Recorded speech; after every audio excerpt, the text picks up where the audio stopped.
Well, tēnā koutou katoa, everybody, and welcome to this LIANZA webinar on legal deposit. Today, we're so lucky to have Rhonda Grantham with us, who's the Legal Deposit Librarian at the National Library. I just would like everybody, like I said, if you didn't hear what I said before, if you can, you don't mind muting yourself and turning off your video. And what we're going to get people to do is, if you've got questions that pop up as Rhonda's talking, if you don't mind popping them into the chat. And what we'll do is we will pause about halfway, we'll take a breath and we'll answer questions, and then we can do some more conversations at the end. And you're more than welcome to put an introduction from yourself in the chat and say hi. What else do I need to say? I'll be doing the slides for Rhonda today, so if she says thank you a few times, that's because I'm clicking on slides and I might have forgotten to click the slide. I think that's all that I've got to say today, apart from welcome Rhonda, and thanks so much for joining us. Thanks, Helen. Thanks for your beautiful introduction. Ngā mihi nui kia koutou e hui hui mai nei. Welcome to Legal Deposit for Librarians and Information Managers. I'm Rhonda Grantham, Legal Deposit Librarian at the National Library of New Zealand. Next slide, thanks, Helen.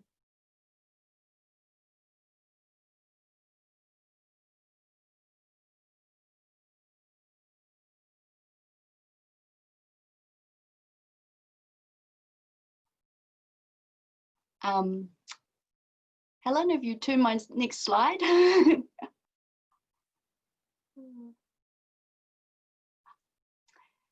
In this session, I will cover the scope and purpose of legal deposit, explain how our legislation defines publication and publisher, explain our requirements for the supply of physical publications, explain how the library can copy digital publications under legal deposit. I will also reveal what happens to physical and digital publications once they have been deposited, as well as requiring publishers to cooperate with legal deposit. The library also provides services which support publishers and libraries. In this session, I will cover also how we supply international standard numbers, our cataloguing and publication service, our creation of descriptive records, and how we provide data sets of open access publications. By the end of the session, I hope I can equip you to answer questions about legal deposit and our publisher services from publishers and authors in your own organisation or community, and invite you to help build the nation's heritage collections by being our eyes and ears to alert us to new publications. And thanks, Helen. And sorry, and I forgot to say before, thank you so much for joining me. It's awesome that so many people wanted to come along to hear about all the excitement of legal deposit. So legal deposit is a legal requirement in many countries that a person or group submit copies of their publications to a repository, usually a library. The National Library of New Zealand is granted the status of a legal deposit library under Part 4 of the National Library Act, provision of copies of public documents to National Library. The purpose of this is to assist in preserving New Zealand's documentary heritage so that it is available, subject to any applicable terms or conditions, for the benefit of New Zealanders. Once we have received material for legal deposit, we have to ensure we follow the Act and how we use the publications and make them available. As a librarian, I strive to make information openly available, but for legal deposit, we must respect the interests of publishers too. For example, if there is a restriction to how a publisher makes a publication available online, we can only provide an open access copy of it through our catalogue if they have given us permission.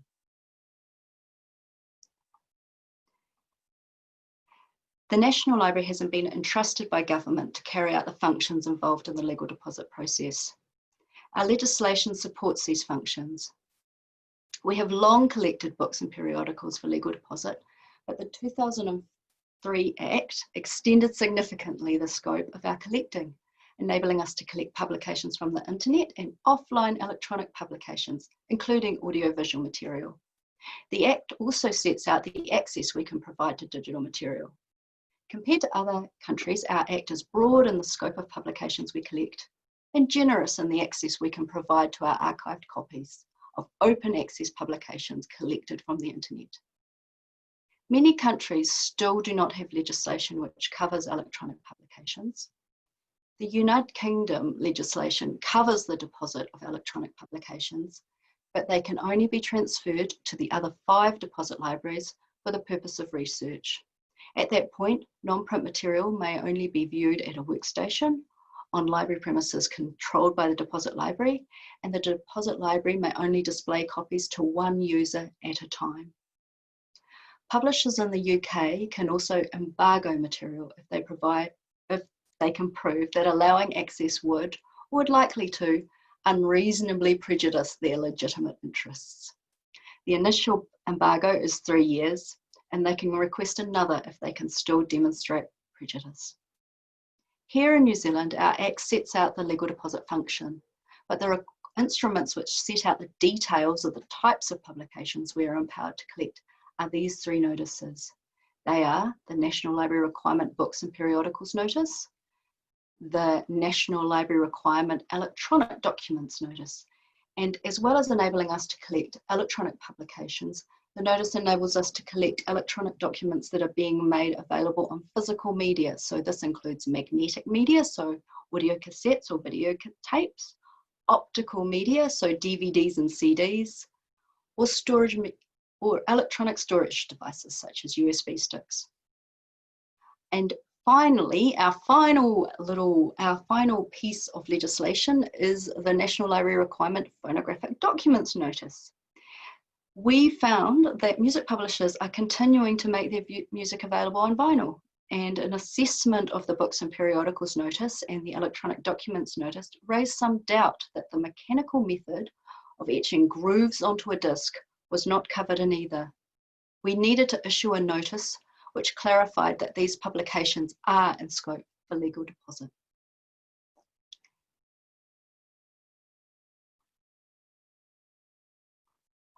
There are 3 criteria a public document needs to fulfill to be considered in scope for legal deposit.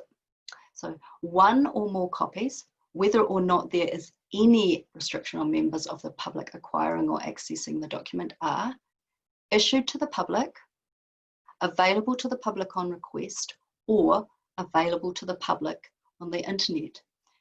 The inclusion of content that is made available to the public either freely or with restriction gives a clue why our legislation is so broad. It can be applied to any person, group, or organisation that publishes material and makes it available to any section of the public. The next criteria a document needs is that it is printed or produced by any other means in New Zealand, or is commissioned to be printed or otherwise produced outside New Zealand by a person who is resident in New Zealand or whose principal place of business is in New Zealand. And the final thing, in which copyright exists under the Copyright Act 1994, or that is a document of a kind referred to in section 27(1) of that Act. So just to summarise, we consider it a publication in scope for legal deposit if copies are being issued or made available to the public, it's produced in New Zealand or commissioned to be produced outside of New Zealand by a New Zealand resident, and in which copyright exists.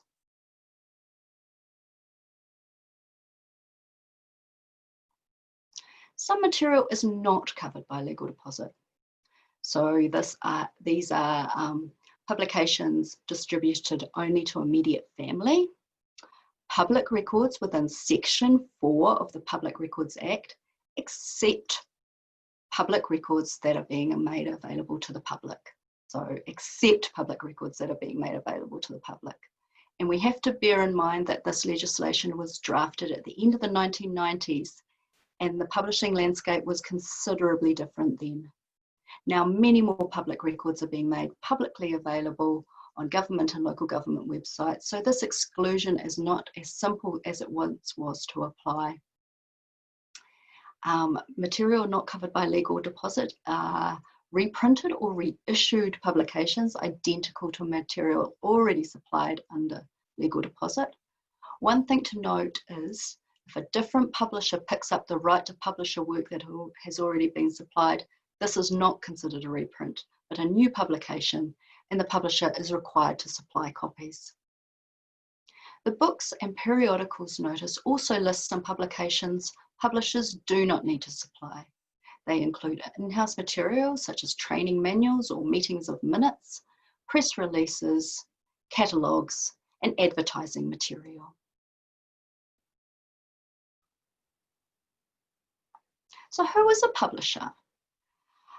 Legal deposit applies to any person, group, or organisation that publishes material and makes it available for sale or free of charge to any section of the public. So a church who is producing a history, a rugby club who is producing a fundraising cookbook, a group with a shared interest who you may pay a small annual fee to join, produce a newsletter, or a musician who's releasing their own music online. All of these are considered publishers, and all of these publications that they produce are in scope for legal deposit. And also, just to bear in mind, they are a publisher if they are paying someone to produce their publication. They are a publisher if they are using a print-on-demand or e-book, music, or film distribution platform, even if the company being used is based overseas. Publishers must supply physical publications at their own expense, and this includes postage costs. They must supply them within 20 working days from the date of first publication. If they miss the deadline, they are still required to supply it. And if they don't, we do have processes to follow up with publishers. Publishers are required to supply 2 copies. Only 1 copy needs to be supplied if 99 or fewer copies are published, or the cost of the item is $1,000 for one-off publications, or the cost for an annual subscription is $3,000. Recently, we have changed our policy for print-on-demand books to only require a digital version when the publication is published as both a print-on-demand book and an e-book. Therefore, if publishers are depositing the e-book version of their title, they will not need to supply a physical copy from the print-on-demand service. And we do have a definition of a print-on-demand book. It is when a publication file is uploaded by a content creator to a platform that provides a print-on-demand service. When a customer purchases a print copy, a book is printed and delivered directly to the customer with no involvement from the content creator.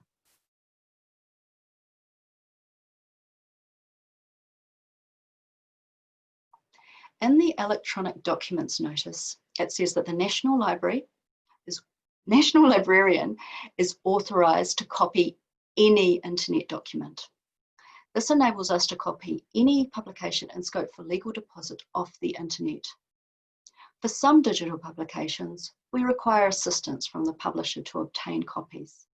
Publishers must provide this at their own expense.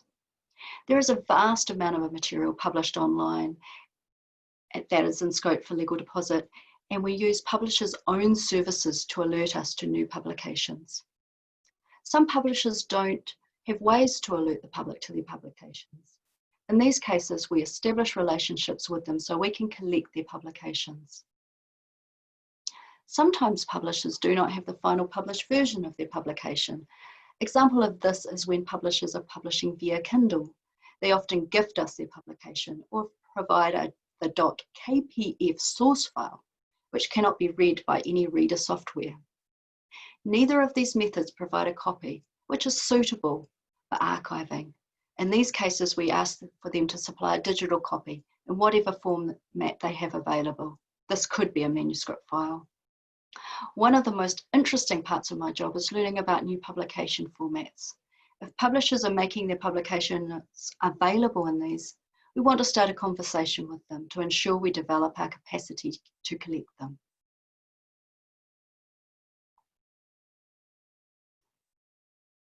Web harvesting is a term we use to describe the selecting, copying, and archiving of websites found on the internet. The collecting of New Zealand websites is covered by legal deposit legislation as well. Most web harvesting is undertaken on a selective basis by a team in the Alexander Turnbull Library. These websites form the New Zealand Web Archive. Harvested websites can be accessed through the National Library of New Zealand catalogue. Every year we run a whole.nz domain harvest. These provide snapshots of the New Zealand internet. The domain harvests are not currently available to the public, but researchers can make requests for access. If you know of a New Zealand website you feel should be in the collection, please do let us know. There is a nomination form on our website. If you have any questions about website harvesting, please email webarchive@dia.govt.nz.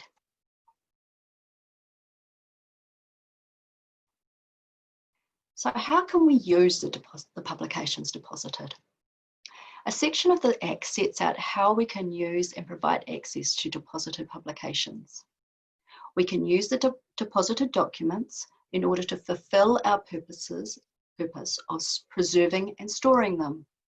This allows us to make copies while we are developing more effective ways of processing collection items, or enables us to store copies in our digital preservation system, the National Digital Heritage Archive. We may provide not more than 3 copies of a deposited document for use by members of the public in the library or elsewhere. We can only make a digital publication available over the internet if the publication is made available on the internet without restriction on its access or use, or the publisher has agreed that we can do so. Oh.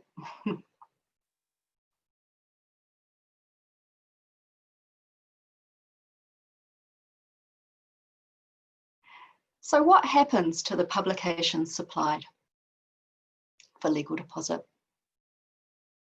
Material supplied for legal deposit is kept in perpetuity.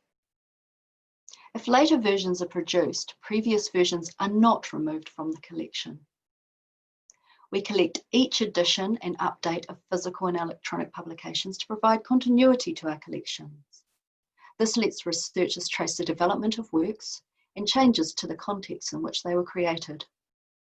For physical publications, if only one copy is received, that copy is housed in the Alexander Turnbull Library and can only be consulted on site. When we receive 2 copies, the second copy is housed in the General New Zealand and Pacific collection. This copy is available for consultation on site or can be interlibrary loaned to libraries in New Zealand and around the world. Digital publications are deposited in the National Digital Heritage Archive, the NDHA. This is New Zealand's permanent digital repository and is designed to preserve digital heritage objects and continues to provide access in the future, even if the file format becomes obsolete. These publications are part of the Alexander Turnbull Library's published collections. We provide 2 types of access to digital publications: open and restricted. Open access publications are made available freely over the internet through a link in the National Library's catalogue. For publications with restricted access, we provide limited on-site access to 3 concurrent users in the National Library's Catherine Mansfield Reading Room. From this location, a user is not able to print, download, or share any part of the publication. Apart from our ability to provide access as set out in our Act, normal copyright law applies to all deposited documents. And now we reach a nice pause and a chance, if any questions have popped up, would love to hear from you.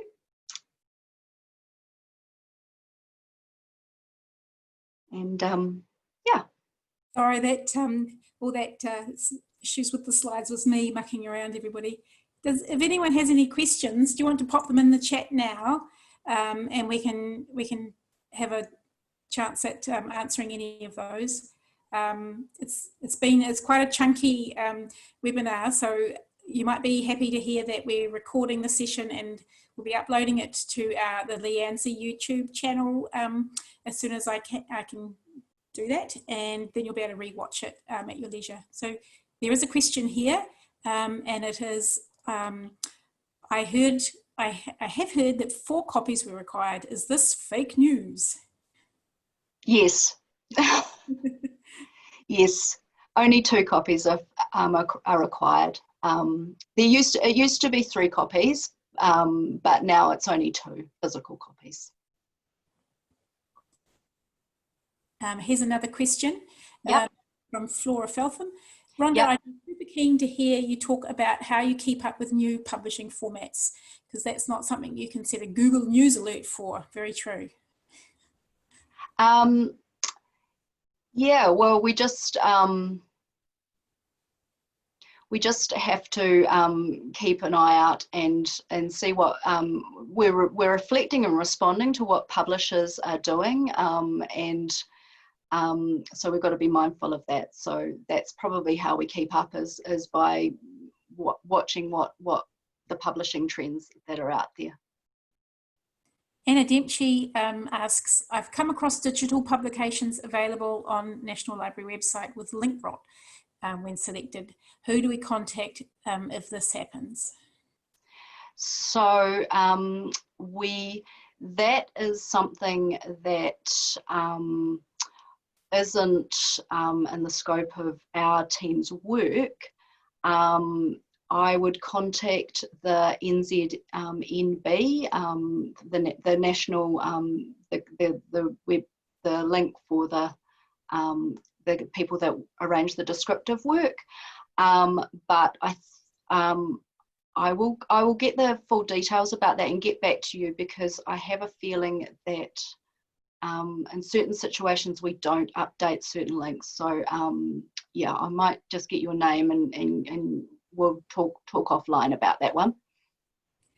Paul from Tauranga asks, there are some websites without the .nz domain. How can you distinguish these? And that's another question that I will get a good answer back to Paul, because that work isn't actually done in our team. So I don't want to give him a unclear steer, but I think I've got an answer up in the corner of my head, so I'll get that answer to Paul as well. So if people leave me with their or leave Helen with their emails, I'll make sure that everyone gets an accurate answer. And any answers that are any questions that are replied to offline off this webinar, we'll make sure they get sent out to registered for the event. And yeah, you can send your emails to me in the chat using the private chat function. Thanks, or unless you want other people to see it, I don't mind. And that was about link rot. If there are any questions further to that, pop them in the chat now. Otherwise, we'll move on if there aren't any other questions.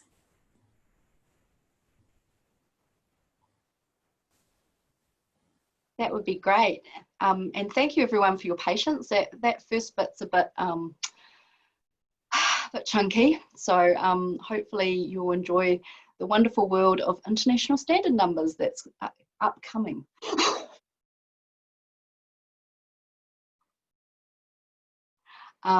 So as well as requiring publishers to cooperate with Legal Deposit, we also provide services that support publishers. In the second half of my session, I will cover our supply of international standard numbers, how publishers may apply for cataloguing and publication records, and the descriptive records we create. The National Library of New Zealand is the agency responsible for allocating international standard numbers for books, serials, and printed music to publishers who are publishing in New Zealand. To support New Zealand publishers, we do not charge for this service. International standard numbers can be thought of as a publication's fingerprint, a worldwide identifier that helps publishers, suppliers, and libraries locate, order, and track published material. It is desirable that all books made publicly available, whether they are available for sale or are free, are identified by ISBNs. Most publications that are eligible for a New Zealand ISBN need to be deposited because they meet the criteria a publication needs to be considered in scope for legal deposit. Publications do not need to have a number to meet the criteria a publication needs to be considered in scope for legal deposit. We collect many items which do not have ISNs.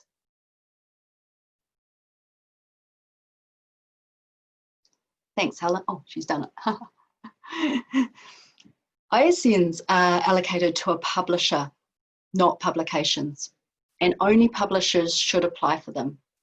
It's not something that a printer or a designer should do. People from overseas cannot apply for New Zealand ISBNs. To supply the numbers, we require confirmation that a publisher is based in New Zealand.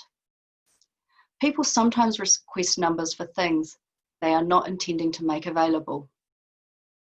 One of the requirements for an international standard number is that the publication will be made available to the public.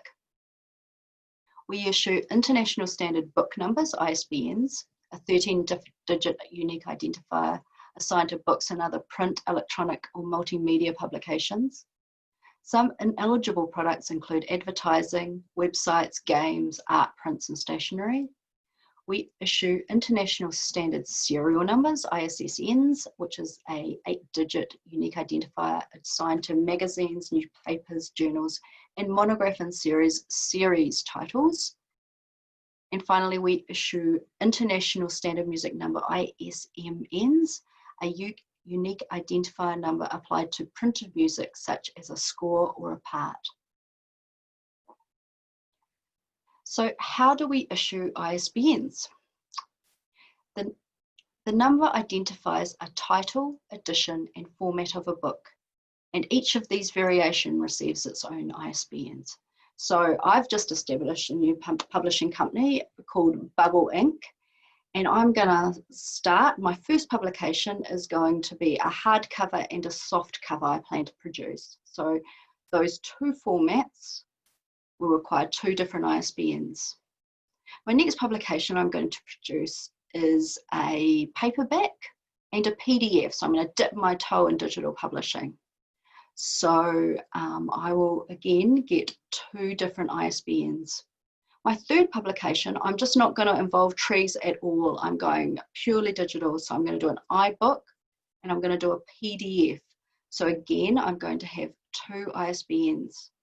So for my fourth publication, those digital ones did really, really well, but I'd really like to explore doing an audio book. So I'm going to plan to do one of those as well. So I'm going to do an iBook, a PDF, and an audio production. And so I'm going to need 3 different ISBNs. We often receive inquiries from publishers who are updating their publications. They ask whether they use the same number or do they need to apply for a new one. We advise that if they are updating the content, they do need to get a new number. But if they are minor typographical changes or a new cover, they do not.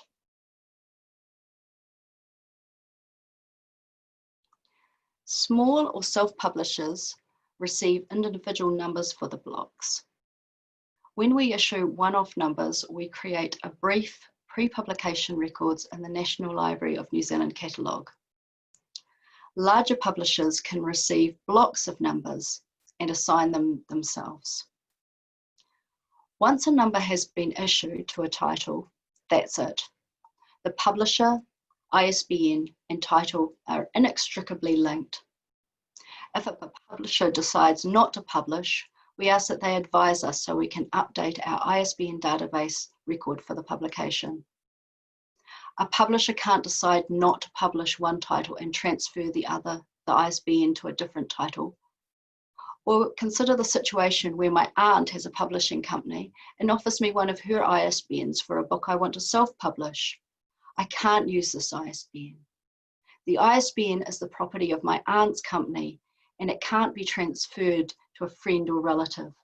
I need to apply for my own one.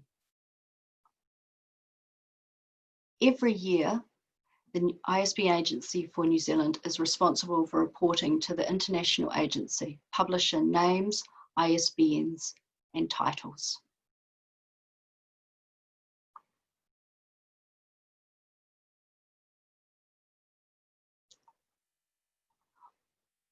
All New Zealand publishers, including self-publishers, may apply for a cataloguing and publication record. A CIP record is made for forthcoming publications and is prepared by the National Library from information supplied by the publisher. The record will include, as applicable, the title, author, series, subject, Dewey classification, and proposed date of publication.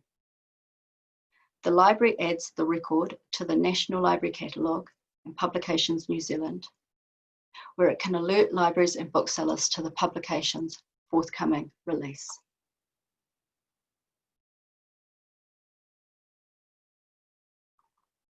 As well as taking care of the items, the library's key purpose is also to provide long-term access to the material we receive. To do this, we create descriptive records with intellectual access points. A benefit of legal deposit for publishers is that our descriptive records can provide awareness about their publications now and into the future. Our records are distributed to several online locations. The National Library of New Zealand Catalogue provides the most complete picture of things. In it, you can find pre-publication records for material we have not yet received, or our receipt information for material that is awaiting description. Full descriptive records for material received for legal deposit are added to Publications New Zealand. Publications New Zealand is New Zealand's national bibliography. It contains descriptions of books, periodicals, films, music, and other material published from or about New Zealand. This provides a record of New Zealand's publishing activities and reflects New Zealand's social, cultural, and scientific endeavours. Every month we produce a file of records for NDHA items that have recently been added to our catalogue. These are records for digital items that have open access and can be downloaded directly into a library's catalogue. Each record includes a permanent link to the item in the National Library Catalogue. Once included in a catalogue, library customers can click on the link and then on a further online access link and then access the digital item. Material with full descriptive records will be found on the National Library's federated search or online channel, Tupuna and WorldCat. Because our legislation enables us to make copies of publications from the internet, we are well placed to respond to significant events that impact New Zealanders. The legal deposit team is contributing to work being done across the library to collect and preserve online materials relating to COVID-19. We have written a blog about this called Documenting Life Online in Aotearoa During COVID-19, which can be found on the National Library website. We have been collecting online publications such as government reports, videos, and podcasts. We've been seeing the response to the event in the news media, websites, blogs, and in social media.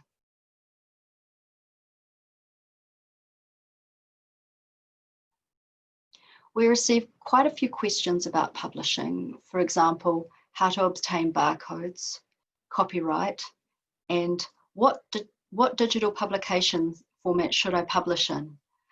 On the final slide, there are a few places online we direct publishers to who are asking these more general questions.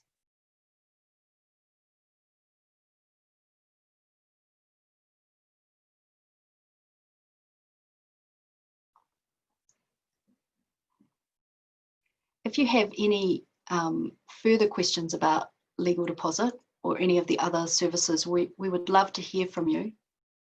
If you are running courses on self-publishing, we would be happy to work with you to provide participants with information about legal deposit, ISSNs, and other publisher services. We invite you to help build the nation's heritage collections by being our eyes and ears in your community to alert us to new publications. We warmly thank those librarians who already do so. Your suggestions are directly contributing to our ability to build our national collections. And here are our useful links.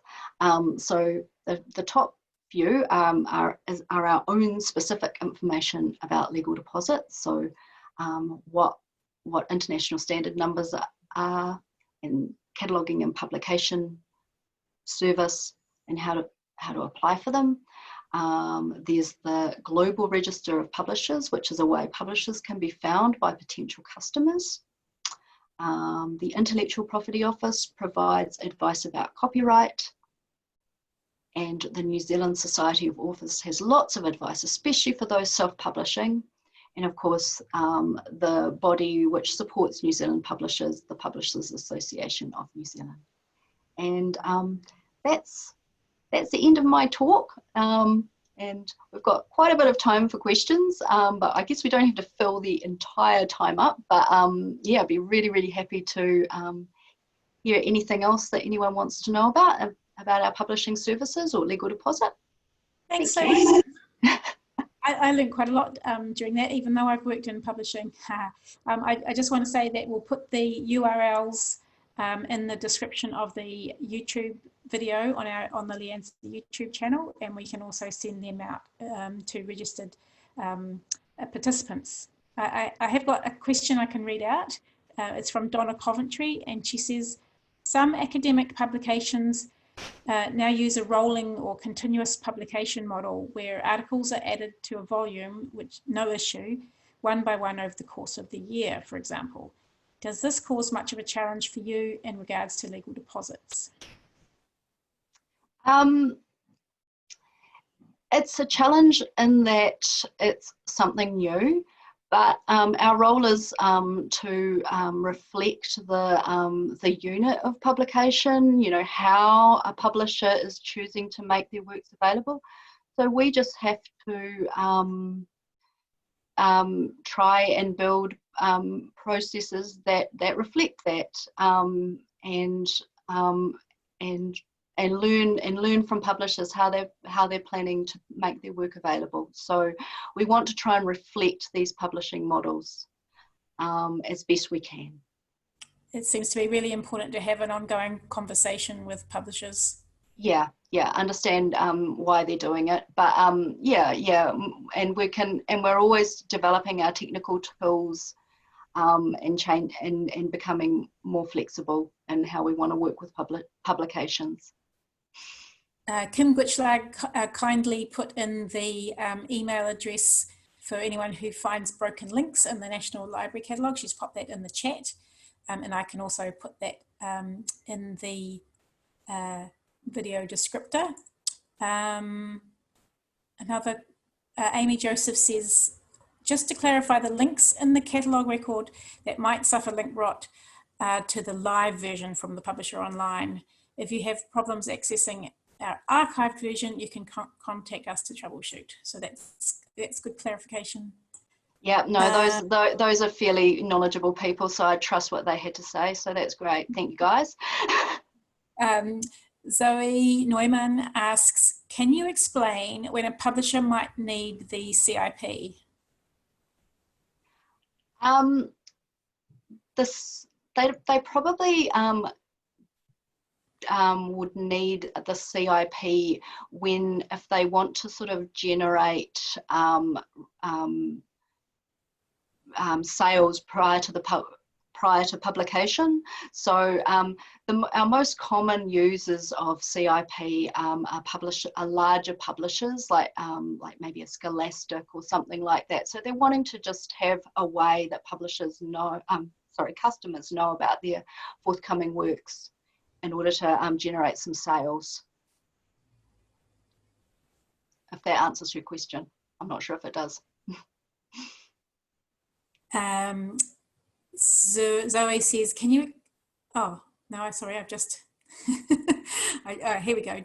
Amy Joseph from the National Library says, Donna, our model for continuous publishing tends to be to archive the volume annually, but we have interest from academic publishers in changing this approach to archive close to the point of publication.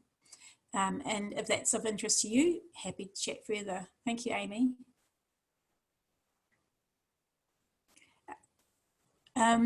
If there's any other questions, pop them in the chat.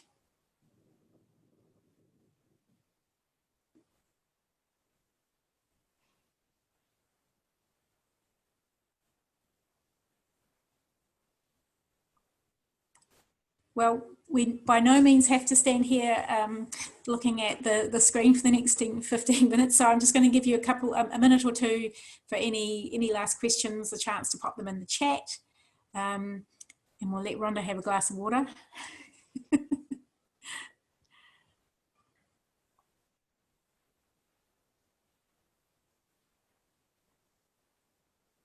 ISBNs are very popular. People like them. Well, I think we'll wrap it up there. I just want to say thank you so much, Rhonda. Oh, hang on, there's a question. What is the challenge of, say, lulu.com and CreateSpace when communicating with them? Sorry, so the question is in terms of communicating with them? Yes. So those two platforms that you cite, we consider those platforms. So publishers use them to arrange their publication. So we will be, if the publication is in scope for legal deposit, sort of as outlined earlier, and the person who's arranging the publication is a New Zealander, we will be working with that New Zealand individual, not with those platforms, and that individual will organise copies from those platforms. So we don't work directly with those sorts of places.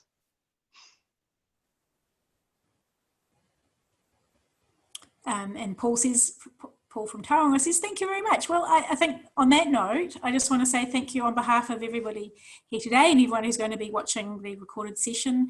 That was really interesting and so much information, and I definitely will be going back to rewatch the video and see what else I can glean from it. So thank you for your time, Rhonda. Thank you very much. Thanks, Helen. It was a really fun experience doing this, so thank you. Thanks for facilitating it. My pleasure. As I said earlier, we'll be uploading that to the YouTube channel ASAP. And oh yeah, I'm going to use my little reaction icon down the bottom to do an applause. Yay. Oh, some more applauses. Ah, nice. Yeah, cool. Thank you guys. Thanks, community. Great. I'm going to be saving the chat from today's webinar so we can just look back at it, see if there's anything else to draw out of it. But otherwise, I'll be ending the meeting for all. Ka kite anō. Bye, everyone.